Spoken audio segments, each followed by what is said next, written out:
questions from Joshua. Oh, hi. Hello, Mr. Adams. So that's some great advice, especially in this day and age of social media, everything being out there on the internet. So there's as good as that may be, there's a lot of bad that comes along with it, because aside from artwork, people steal not just artwork, your identity, your photos, and claim it as your own. So things like a paper trail is great advice. One of my shoes, I stole it right at my booth. Really. Oh man! Yeah. We should attach some toilet paper to it. Yes. That'll make a great. Especially when I walk through the floor. Sorry, I make bad jokes. Sorry. So, does anybody have an interesting question they'd like to ask? Oh, here we go, Mr. Adams. You are, sir? Lucas. All right, Lucas. What do you have for Mr. Adams? Well, first off, it's an honor to be in your presence. Well, it's an honor to be in your presence, too. Okay, that's good to know. So I have a question that involves influence. Okay. So every artist has their influence outside the industry that they're focused on. Outside? Well, what can be outside, inside, what influences them into choosing how they create something. So who has had the biggest influence on your comics career, and how has that person changed you? Who has the biggest influence on my career? My mother. She loved me. That's really pretty much, when you think about it, that's pretty much it. Artists, bunch of jerks. No, I'm really. No, anybody that's any good, the reason that you have other people out there that are good is so you can steal from them. I know people put it another way. They say, so I'm influenced by people, because I appreciate what they do. No, it's you steal from them. I'm just a very straightforward and honest person, and I don't mince words. I will steal from anybody that's good. I will steal from Adam Hughes. I will steal from Adam Hughes in a heartbeat. Anybody, Ernesto Infante, who I loved and who died. We have tons of his pages at Continuity, and we're going to be printing some of them soon. I will steal from him because he's so damn good. There's so many people that are brilliant that any artist that doesn't steal from all the really good artists. I mean, it's not so good to pick one guy because there's so much to learn from everybody. It's good to steal from everybody because you learn what they know. And isn't that what it's about? You want to learn what they know. So you steal from them. And when you do it, you go, oh, I get it. Yeah, that makes sense. That approach makes sense. Then you move on. So there's Mort Drucker and Joe Kubert and Russ Heath and again, Norman Rockwell. There's so many brilliant artists to steal from that I would love to pick, but the one I'd pick would be my mom. She loved what I did and cared more than anybody. I had when I was a teenager, I had a job in the summer. I worked in Coney Island on the steeplechase carousel. And then I wanted to take a job delivering packages for an art supply store, but it got in my way of learning to get good. And my mother although she could use the money for the family, she felt that it was getting in the way of my artwork. So she said, we'll figure out some way around it. And so I didn't have to work during the school time, and I learned to get better a lot faster. And I had a career because of her willingness to sacrifice. So who's better than that? Really? Norman Rockwell? I'm sorry, it didn't affect me at all. My mom? Yeah. The best. You got a good mom out there? Yes! Yeah. Don't forget that. All right. We have another question? How about this time from someone from the back? There we go. Can we have your name, sir? Jacob. All right, Jacob. What's your question for Mr. Adams? Since you met Jim Lee, you met him, right? Yeah, sure. Okay. So, what is your initial reaction when he? What is your reaction when you heard? I'm sure you heard. Okay. What is your reaction when you heard that Jim Lee is one of the co-founders of Image Comics? What do you think about that? What do I think about that? What do I think about it? I think that he followed in a smart man's footsteps. Ah, that was mine. Yes. So clearly he shows wisdom. And for a short guy, he's great. Did I say that? I'm sorry. I apologize. I didn't mean it. I'm just joking around. Yeah, we love Neal. He's in my pocket over here. Is it Jim?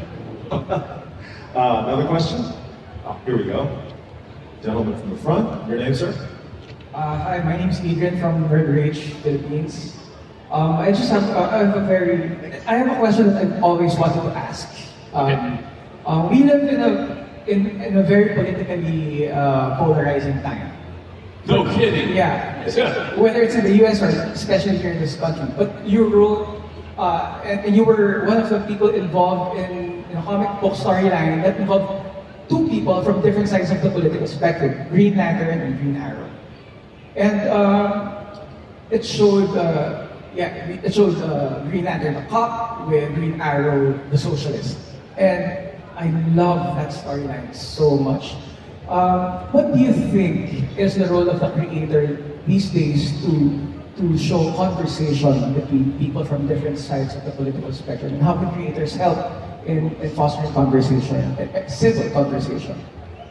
Okay, the problem is that if you want to be an artist, you want to be a writer, and you want to be in comic books, you have to go to school and learn. You really have to go to college. Because even though things are simple to understand, there are subjects that are hard to understand. And because there are subjects that are hard to understand, you have to be a well-rounded person to have an opinion. There's some people who have really stupid opinions. There's some people who support Donald Trump. God knows why. I have no idea. They're gun-toting, misogynist bigots. Did I say that? And I apologize. And once again, gun-toting, misogynist bigots is a terribly rough thing to say. He's just a bigot. Again, I'm sorry, I apologize. So you have to know what that means. You have to know what a misogynist is. You have to know, the history of bigotry. You have to be cognizant of the world around you enough to have an opinion. Remember that I was working with Denny O'Neil, a college graduate, who was involved in very liberal things because he's an Irish Catholic, radical, crazy guy. And I was a Catholic person who studied Judaism and who studied history. So we were, of those people at DC Comics, we were in a better position to have a certain amount of understanding of what the hell all that meant and how to deal it out in ways that didn't force the audience to take a stand, but presented both points of view for review, okay? It's hard to find people like that. They're not, they're not a dime a dozen. It's not that hard to find a good artist. It's not that hard to find a decent writer. It's hard to find those people who have enough room in their head to gather knowledge on an ongoing basis through their life to be able to then express it. So we have, just as much as we have a responsibility in comics to educate our readers, we have the responsibility also not to proselytize and trying to convince them that we're right and they're wrong. We have to present a balance. So that's our job. And how many times do you find people talking about that when they talk about how many people Batman beat up in 5 pages?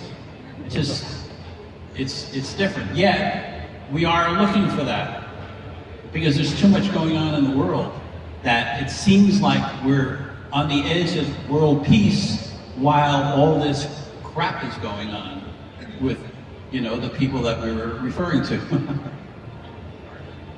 So we're in a very important time, and our work could influence the way the world goes because we're getting to everybody. Our movies, our television, our computer games are getting to everybody. It's not just punch a guy in the face. There's stuff in between. So I don't know that Denny and I were the right people to do it, but we, at that time, were the best people to do it. But there needs to be more. And I've noticed a lot of people are backing away from it. I really haven't seen much in comic books in the last, I don't know, 5 years, 1 year, 2 years, that is delving into these things. And I think that it's time for it. And I think that's going to happen. I think you're going to see it. You're going to see it soon. We have to, okay? If we're responsible human beings, we better. All righty, we have time for just one more question from back to this side. Your name, sir?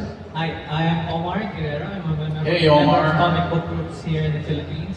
So I'd just like to know, who are your top 5 favorite superheroes of all time? Are you kidding? I just really want to pick your brain. Captain Marvel, Atomic Mouse, Super Snipe. That's really not a fair. They're all a bunch of physically beautiful men, naked men with lines drawn on their bodies. Aren't they really? When you come right down to it. I mean, are we adults here? Please, you know, like a bunch of naked guys with S's on their bodies and bats and stuff. When they put them in the movies, they put regular clothes on them. Wolverine's got a leather jacket and stuff instead of the yellow outfit with the stripes on his shoulders. Things like that. Yeah, they're silly. And so if what you're talking about is the characters, aren't the characters the people who write and draw them? Okay, take an example. Batman, the television show. Remember Batman, the television show? We loved it. It was a satire. It was funny. Sometimes very funny. It was silly. It wasn't Batman, but it sort of looked like Batman. Had a good-looking guy, had a great little Robin. Advance happy birthday. We have the Had same Cesar birthday. Romero as the Joker, who was terrific and laughed great. Surprise. Oh, okay. And Okay. Julie Newmar, who I loved, but it wasn't Batman. So when did Batman come back? When I did it. Okay? So isn't that just a matter of interpretation? It's not the character. It's the interpretation of the character. So you can take a really crappy character, Booster Gold, and turn him into a great character. I'm trying to think of the name of the movie, the heroes that save the galaxy with the trees. Huh? Guardians. Guardians of the Guardians, right. It was one of the worst comic books ever done. Really? You know, you guys don't have it. You didn't read it. Guardians of the Galaxy, bad comic book. But it's the only license Marvel had left after they used the Avengers, because they had sold all the other licenses. So somehow they convinced Disney, hey, we got this comic book here, we should do that as a movie. And they made a great movie out of it. They interpreted it brilliantly, and we love it. As a comic book, piece of junk. So it's interpretation. You do a good Batman, you do a good Superman, whatever it is, it's interpretation. So I don't really have favorites. You know, you ask me a question that I don't have an answer for, which is true about most questions. But I do like Atomic Mouse and Super Snipe, which you don't even know who he is.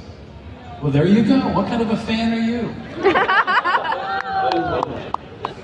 Well, I think the jury is still out about the nibble. About what kind of a fan he is? No, about the nibbles on the Batsuit in the fourth Batman movie, I think. Okay, I'm sorry. Sorry. You led me into this, and now we have to... No. No, we have to have it. I'm sorry. I'd love to give this up, but I'm not. So there's this little Jewish place, a little tailor shop in New York, or maybe it's in Gotham, okay? And this little guy who makes the bat suits, right? And he made it for that movie, right? And so Bruce Wayne comes in to collect the suits, right? And so there's this little old Jewish guy behind the counter. Excuse the face, but I'm about to turn into a little Jewish guy. So, Mr. Wayne, I have the outfits here for, I guess, a Halloween. Is this a special thing? I don't know. I'm just saying, I got them. I think it's more my best work. I think my best work. Okay? For you, anything you want. I just wanted one little thing. It's a little thing. I don't, it could be. I just wanted. Is there nipples? I don't. It's a gun. You think it's a gun? The bad guy comes and shoot with the gun. With the nipples, I'm just saying. Don't put usually nipples on a. Because I'm asking because the woman she does not have nipples. Just the guys. I don't get it. I don't understand. So there you go. Thank you very much, ladies and gentlemen. Big round of applause for legendary office artist, Mr. Neal Adams. Now, before we let Mr. Adams go, we were informed that your birthday is coming up, June 15th. So we prepared something for you, sir.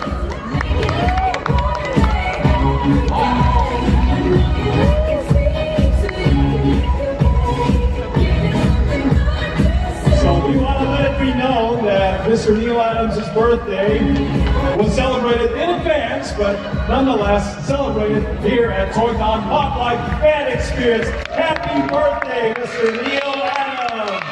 From all of us at TOYCON PopLife FanXperience.